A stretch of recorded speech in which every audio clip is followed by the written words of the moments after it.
When you're staring at a glossy espresso machine on a retail shelf, it's easy to wonder if you're about to invest in a daily joy or a pricey countertop eyesore. I've spent the last few weeks actually setting up a Rancilio Silvia Prox in a small kitchen, watching the steam rise, timing shots, and tweaking the temperature until the crema looked just right. Link is in the description if you want to check the product details on Amazon.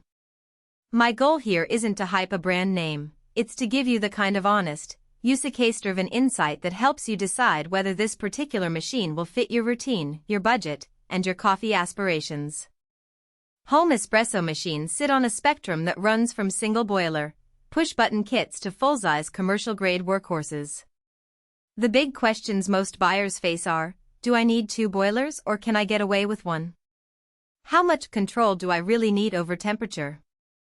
And, perhaps most importantly, will I actually use the machine enough to justify the cost? The Silvia Prox lands solidly in the serious hobbyist tier. It's not a beginner's plug-and-play unit, but it also isn't a laboratory-grade piece you'd need a barista's training to operate. If you've been making coffee with a French press or a drip maker and feel ready to step up, but you're hesitant about the learning curve and the countertop footprint, this review will break down exactly what you'll experience once you plug it in. First off, the dual boiler design is the headline feature that separates the Silvia Prox from a lot of other mid-range machines. In practice, this means you can pull a shot and steam milk at the same time without the temperature dropping, something that single boiler users often struggle with. I tested this by pulling a double espresso for a friend while frothing a cappuccino for myself. The espresso stayed at a consistent temperature throughout the extraction, and the milk reached that silky microfoam stage without any hiccup in steam pressure. For anyone who regularly makes milk-based drinks, the ability to multitask without sacrificing shot quality is a real time saver, especially during busy mornings. Temperature stability is further reinforced by the PID controller. In layman's terms, the PID keeps the water at the exact temperature you set, adjusting on the fly to any fluctuations.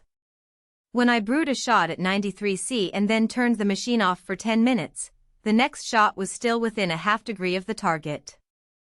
That kind of precision matters when you start dialing in your grind and dose. A few tenths of a degree can be the difference between a bright, clean cup and a flat, muted one. For the casual drinker who just wants a decent espresso, you might never notice this nuance, but for the grind-obsessed home barista, it's a genuine advantage. Another feature that often gets overlooked is soft preinfusion.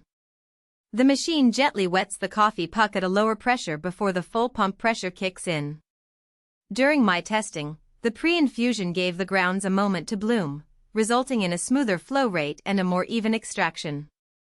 I found the taste profile a bit richer and less prone to the over-extracted bitterness that can happen when you blast hot water straight through a compacted puck. If you're someone who experiments with different beans and roast levels, this subtle control can help you coax the best flavor out of each batch. The Silvia Prox also sports a built-in shot timer, which flashes a light when the preset shot length is reached. This is handy for newcomers who are still learning how long a standard 30 ml shot should take, but even seasoned espresso makers appreciate the visual cue when they're pulling a ristretto or a lungo on the fly. I set the timer to 25 seconds for a classic espresso, and the light gave me a clear signal to stop, keeping the extraction within the optimal range and preventing over-extraction. It's a small touch, but it removes a lot of guesswork when you're trying to maintain consistency day after day. Now, let's talk aesthetics and ergonomics. The pink finish is unapologetically bold, which can either be a statement piece or a kitchen eyesore, depending on your decor. In a small apartment where the countertop is a visual focal point, the color actually became a conversation starter. Guests commented on it before they even tasted the coffee. The stainless steel portafilter feels solid, and the handle is comfortable enough for repeated use, which matters when you're pulling multiple shots in a row.